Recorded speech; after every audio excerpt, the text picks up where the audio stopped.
Koro taha te pō, koro taha te ao nō runga nei koe nō raro nei au whānō, hara mai te tō ki o haumi e, hui e, tai ki e. This week on The Hui. Decades have passed since the Vietnam War. But how much do rangatahi know about their tupuna who went to war? I didn't know about this before. Like, we don't learn this at school. And we have the Minister for Veterans, Chris Pink, in studio to discuss the Anzac spirit and medals for veterans. Plus, we ask tamariki what Anzac Day means to them. You remember people who died in a war. My mum's great-grandfather, he went and he lost both his legs.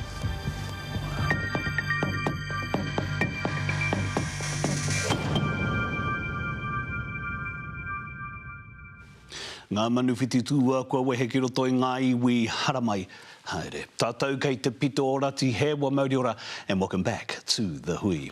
Thousands of Australian school pupils came together recently with a theatrical performance to celebrate the bravery of a group of New Zealand Vietnam veterans.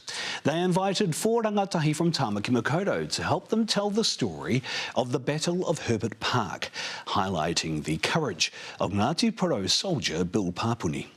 Bill was unarmed when he went to the rescue of Aussie soldiers trapped in a tank hit by enemy fire. His courage under fire has never been recognised by our government.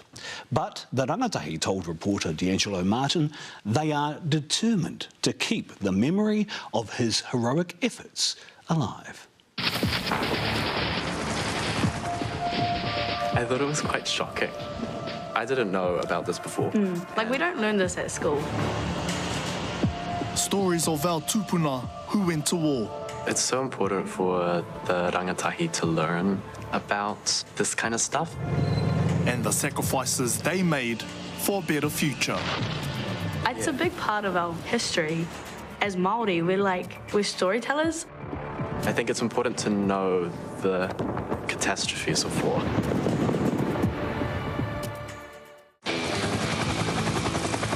The Vietnam War in the 60s and 70s saw more than 3,000 personnel deployed from Aotearoa.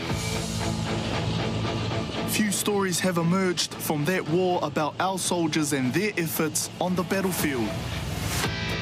But one has captured international attention: Operation Hermit Park. 1 Platoon Victor 6 Company, led by Lieutenant Norman Fry. Amongst his men, Private Bill Papuni, Ngāti Porou, and Medic Mike Williams. 25th of June, 1971, they encounter an enemy bunker system. Fierce firefight breaks out. Victor 6's job to protect advancing Australian tanks. Suddenly, a tank is hit by an enemy RPG.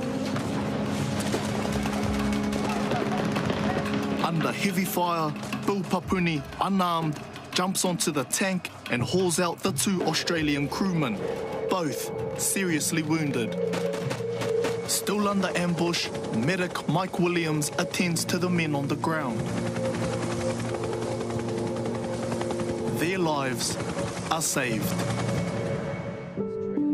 Fast forward 50 years, Operation Hermit Park. this story is about to be brought to life. Not in Aotearoa, but Australia. I'm quite nervous about it.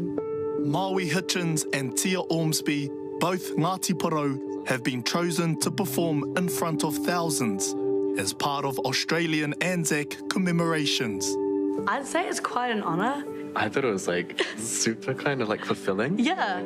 But what do these rangatahi know of warfare? I'm very foreign to the concept of war, so is a lot of Aotearoa. I don't really understand the point of war. There's better ways to solve stuff. What do we want? They may not know war directly, but this generation actively fights global issues on home soil. Our generation is very politically active. While we might not be in war currently, we are really active in it. We will not be able to live in this world if we don't fight for it. The assault plan was simple. But for now, they've got lines to learn because tomorrow they're off. I'm ready to get that story out there. This is now their story. Kia ora, kei konei mātou ki te paparirirangi, ka haere atu mātou ki Ahitereiria. We're off to Australia. A flight over the Tasman. Kei konei mātou. Flight 1 done, we're waiting for the train. And a long train ride later. Been here on this train nearly 3 hours. Maui and Tia finally arrive in Newcastle. Days of rehearsals follow.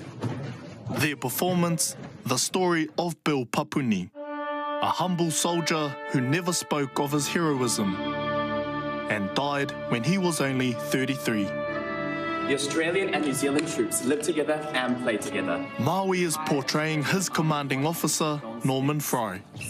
Playing Norman, it's quite scary. There's no possibility for me to be able to actually feel everything he's feeling or understand everything that he went through at that time, and also understand everything he went through afterwards. Show day arrives. This is the day that we are performing. Purely running off vibes and adrenaline right now, e te iwi. Oh, look at this beautiful venue. William, Scott, Ladies really... and gentlemen, this is your 5-minute call. Oh! Stage for the start of the show. Welcome to the 2024 Combined Schools Anzac Service.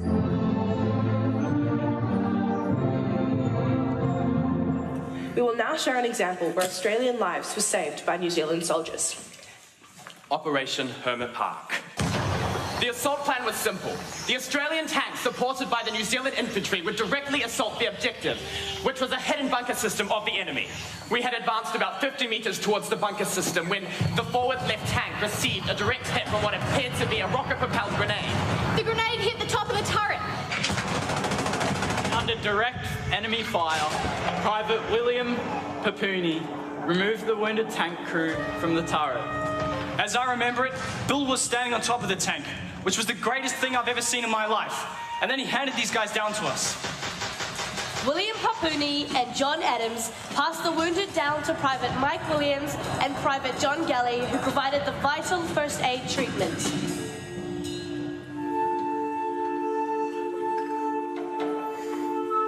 One of them had his arm completely blown off, and he was unconscious. These New Zealand soldiers rescued the Australian tank crew and provided them with life-saving first aid. Ka manatu tonu tātou ki a rātou. Ka manatu tonu tātou ki a rātou. Tūturu whakamaua ki a tīna. Tīna. Haumie, huie, tai ki e. Kia ora whānau. I just came off stage from my first scene in the show. Backstage, Tia is surprised by the heroes themselves, Medic Mike Williams and Platoon Commander Norman Fry. Mike Williams has flown all the way from New Zealand and will be joined on stage by Philip Barwick's widow, Kath, and Mike's commanding officer, Norman Fry. On stage, Mike the medic is reunited with the wife of the tank crewman whose life he saved. Phil Barwick lived another 17 years after he came home from war. Unfortunately, Mike Williams, John Galley and Bill Papuni never received a bravery medal. I have spent 53 years fighting for the recognition they deserve. After Operation Hermit Park, these men were nominated to receive medals for their outstanding gallantry. But despite numerous approaches, our government has never recognised these selfless acts of bravery, claiming Australia's medal quota system did not allow this. And just this month, Defence Minister Judith Collins closed the door for good. Despite not receiving their medals, their bravery and sacrifice were not in vain. So how did you guys feel about Bill Papuni's story and your story being retold on stage? I think any way the story is kept alive and passed down the generations so that people understand what Bill did and Mike did is really important. And we really appreciate your performances. We all have ethical compasses. We all know what's good and bad and what to fight for. But I think it's the people who actually do the mahi, they make the steps forward to take action and make the world better. I think that's like a hero, Bill saving someone. I think that's pretty heroic. Doing it from your heart? Yeah, you know? totally. Yeah. Just to be acknowledged in Aotearoa for that bravery, I think it's super important. Ko mātou te rangatira moa pōpō. And we need to keep these stories alive and well looked after for the generations to come.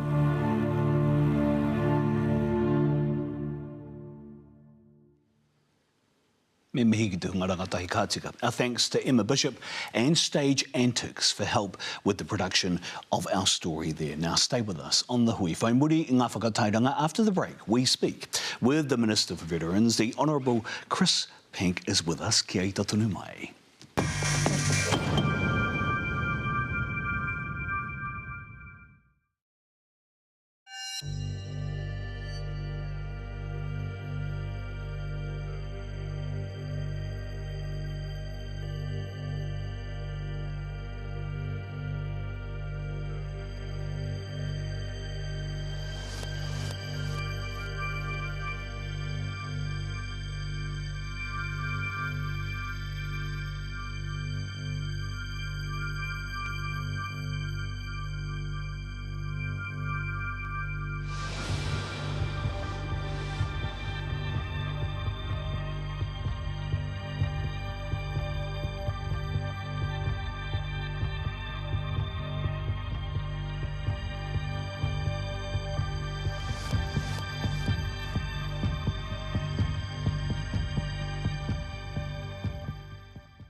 He wānanga, he kōrero, he hui, te haere kene. Welcome back to the Hui. We are joined in studio now by the Minister for Veterans, the Honourable Chris Pink. Minister, thank you for your time. Kia ora, thank you for having me. Can I get your initial response to what you've just seen in there? Well, it's just absolutely staggering, the courage, comradeship and commitment shown by these guys, including Mr Papanui himself. Unbelievable, just really humbling to see that. I was really struck by the rangatahi who were doing the performance. Not that much younger than some of these guys, and now guys and girls who we send into these theatres. It's absolutely extraordinary, so really humbling to see. OK, now, as we saw in the story, your colleague, the Minister for Defence, Judith Collins, has made a decision about whether or not these soldiers should receive some award for the bravery that they showed at Hermit Park. Do you think they should receive medals for the bravery that they showed there? Yeah, well, clearly they showed extraordinary bravery. I'm not the decision maker, but I can say on behalf of veterans, I think in this country we can do better in general to recognise the service and the sacrifice they've made. Yeah. And that's for the young men and now the young men and women themselves, but also their whānau, all those who are affected by that. It means something to a community to recognise that. I think a couple of the barriers that face us in the modern day when we're looking at these questions of acknowledging historic actions, whether it's medallic recognition or particular awards for bravery, is that sometimes the historical records aren't clear. They weren't turning their mind to these things at the time, which is understandable, but it also means we've got a real dilemma in 2024 in the modern era for how we do that. And of course the criteria as well. I mean, maybe that's something we can look at overall, but for the decision maker, in this case, the Defence Minister, she's got to look at those as they exist now. Completely understand that there are rules in place. Right? It appears though that the Australian government is prepared to bend and change their rules to reflect the service and the bravery of those, including the likes of Bill Papuni, that it would like to acknowledge. Why are we not prepared to do the same? Well, I mean, they might have different criteria, so that's maybe a pretty narrow, legalistic kind of approach, but that's as it is now. I think the bigger question and the more important one is actually, can we do better in this country in a way that the likes of Australia do to recognise our veterans? And sometimes that comes to particular deployments where we're both there. And obviously the heart of the gentleman's story was that he was part of it. He was part of their story. They're part of our story. So if we can get better at recognising our veterans by leaning on the work that's done by our like-minded partners overseas, then maybe that helps us get across the line ourselves. It's interesting because I hear you talking about it. It sounds like you're open to it. It sounds like they should be recognised and receive medals for the bravery that they showed. Just from talking to you and listening to you now, that's what it appears like to me. Well, I don't think anyone could fail to be moved by what they've seen. Extraordinary story, clearly. But again, just in terms of the rules as they exist now, and look, that's not necessarily good enough for us as a government and as a society to say, well, the rules say this. We get the ability to change the rules. So maybe that's what we should do to make it easier for us to recognise the service that I think we would all recognise as absolutely extraordinary, above and beyond even the normal call of duty. And you are a veteran. You served in Australia. Yeah, I did serve in Australia. I mean, gee, nothing that should be mentioned in the same breath as that. No, but there is an accusation that given the variances between the way in which veterans are served in Australia and New Zealand, that the accusation could be that New Zealand veterans are poorly served by comparison to our ANZAC compatriots and colleagues. Yeah, I've certainly heard that argument, and it is also the case of people who, like myself, as you say, served in one military but live in the other country or whatever, so maybe there's some sort of exchange or reciprocal arrangements we can do better on. Do you agree with the accusation, though? Yeah, I think we can and should do better, but I think it depends what you mean. If you're talking about the actual services, in New Zealand, because we've got the ACC regime, which is different, actually it's not an apples comparison if you're looking at the services that the Department of Veteran Affairs in Australia provides. However, if the question is whether we can get better at acknowledging, almost at an emotional level, not even necessarily the services relating to illness and injury, but actually the way the status, the mana that we accord to these men and women, I think we can do better as they do overseas. How do we do that? Well, I mean, I'm hopeful that, come Anzac Day in less than a week from now, we're going to see, our sort of national pride, and I say that not in a jingoistic sense, but in terms of acknowledging that. Australia, they'll do it too. Invite your audience to compare and contrast. They do it in a way that reflects their sort of national ethos, but I think we can be more overt, and also 364 days a year that aren't the 25th of April, we can, do a lot better at recognising them. Now, part of that responsibility is on me, but also I think in general in society. I read the briefing to the incoming minister that was sent to you by Veterans Services or by the department. It mentioned something about a kawenata, or a covenant between the New Zealand government and its people and veterans. Do you support that idea? Is that a way of achieving what we've just been talking about now? Yeah, I love the concept. That would have to come from Defence, because what we're talking about there is a relationship between Defence on behalf of the Crown and those who sign up to serve. But actually it's deeply relevant to the veterans question, and that's why I'm so interested in it, because if you think about a young person who might think about joining Navy, Army, Air Force today, if they're going to say, well, in 10, 20, 30 years from now, what does my life look like? How will I be supported? Then actually that's a good argument, even in terms of the current Defence Force, to treat these people well. So I'm open to it, and that's something I'm looking at, and I think you do need to recognise a special bond in some way. You denied a plea, though, from the NZRSA to keep the Veterans Independence Program untouched. So Veterans Affairs has restricted access to that scheme, and now is in place since March 13. Why did you do that, given it was a national initiative in the first place in 2005? Yeah, no, look, it's a great idea, and I'm really supportive of it being recontinued. We're just on a pause at the moment. We've got a certain amount of resource that came through in the last budget, passed under the last government, and that resource has to be applied where it is most needed. And that's for veterans who are injured or ill in the course of their service, who are it's taking a year or even up to 2 years for their claims to get processed. That's not good enough. I've said, look, the resources should go there, and in the meantime, the Veterans Independence Program, which is more along the lines of enabling veterans to stay in their own home, very worthy, but less important, less urgent. It's window washing, it's lawn mowing. I'd like to get back to that, but we've got to get our priorities right at the moment. So what are those who are leaving the Defence Force now and therefore might have to access service for things like like illness or injury or rehabilitation that would have been under the VIP scheme but now can't be provided to them because they've fallen out of that March 13 window? Yeah, I think actually there's been a bit of misconception there. I think some of, and with all due respect, I think some of those players within the RSA in the different regions, as opposed to the national body, who you know, really get this stuff, I think there's a bit of a misunderstanding there. If you are injured or ill in the service of this country as a veteran, you should get and you will continue to get those services. Actually, the change that was made recently and advised by the Chief of Defence Force should actually improve the situation of those people who currently are waiting far too long. Okay.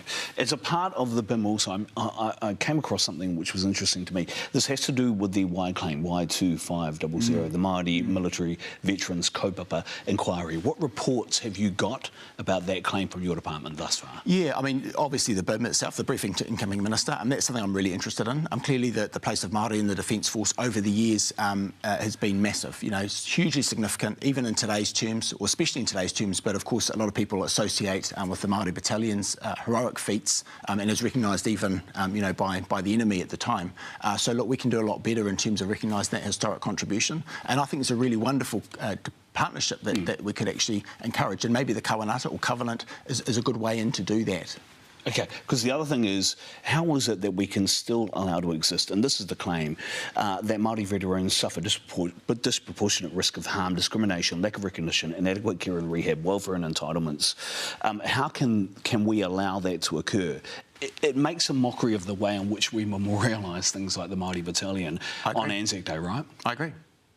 So I know you talk about the kawanata, and I know it's something under consideration, but what do you think, and I know it's early for initial responses, but there seems like there's something that needs to be acknowledged in this claim that comes from you as Minister, right? Yeah, look, I think so. And I think actually, sadly, this is mirroring a lot of the inequities in various different government services you know, in terms of Māori population outcomes, you know, be it health, education and so on. So in that sense, it's not unique, but it is a problem for our veteran population and for those of Māori descent to have disproportionately poor outcomes. So a little bit of that, I think, has been good work that's continued on, you know, since the previous government, and I'm pleased to say that's a bipartisan attitude to these across the political aisle. That's the Te Arataki Symposium, and that's government agencies getting together and comparing notes.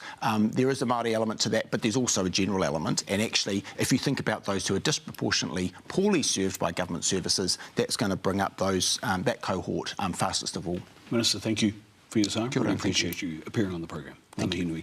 That was the Minister, the Honourable Chris Pink. After the break, they say that kids say the most unprecocious things. Ko ngā kōrero, a te hunga rangatai, tamariki ana hoki, e haere ake ana. Anzac through the eyes of tamariki after this.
Kia ora, you're at a hui with the hui, hoki mai anō. He tamariki wāwahi kōrero he māramatanga kāhua. In preparation for Anzac Day, we asked tamariki from Tāmaki Makaurau in both Te Reo and Te Reo Pākehā what Anzac Day means to them. And it won't surprise you that our kids are pretty onto it. Kia mā takitaki akara tātou. Tēnā koe ko. Oh, kia ora. Tēnā koe. No mai. Now, I wanted to ask you fellas a couple of questions. Is that okay? Yeah. Sure.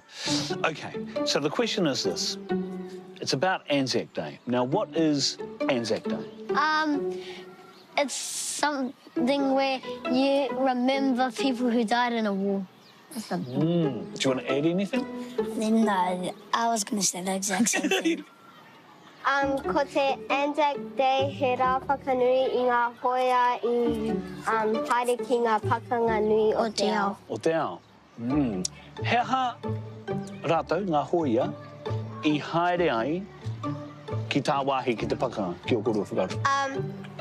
Nā te mea I te whawhai tētai wāhi kare te mohio hei hea.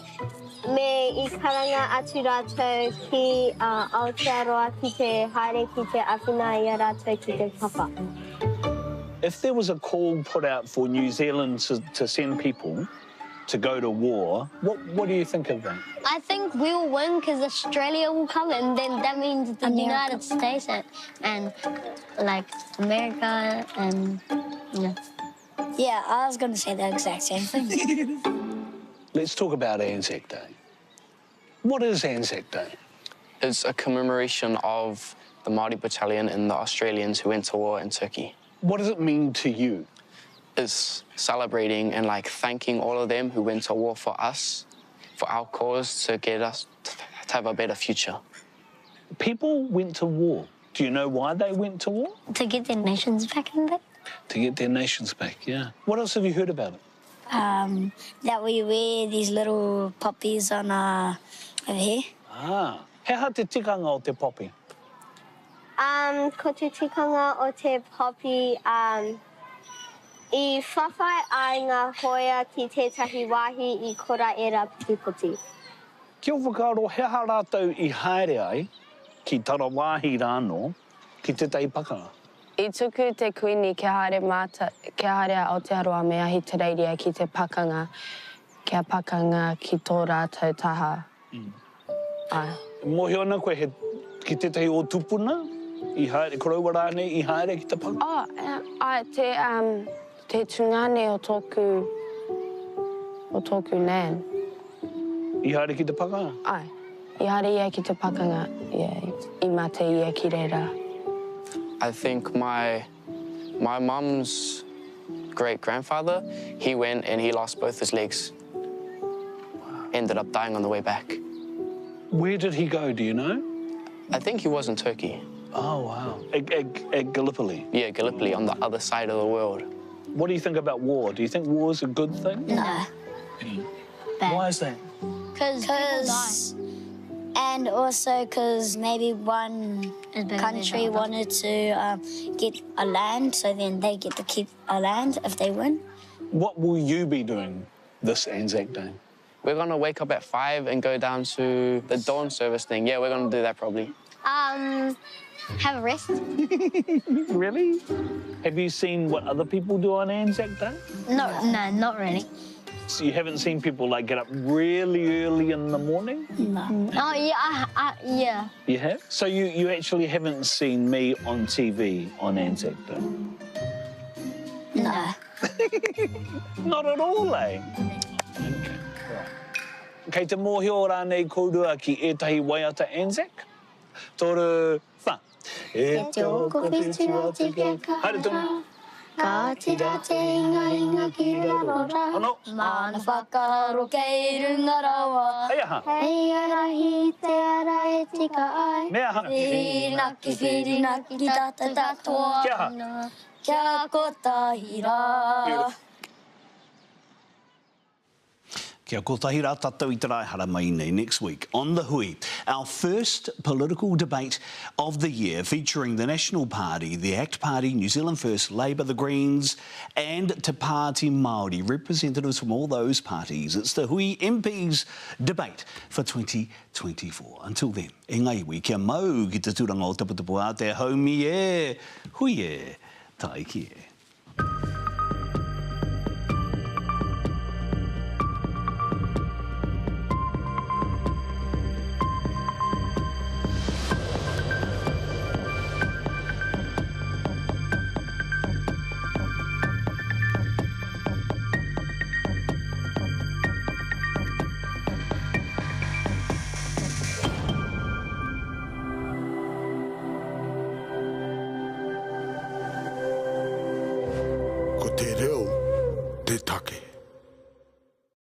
nā te puna whakatongarewa, te hui, I tautoko.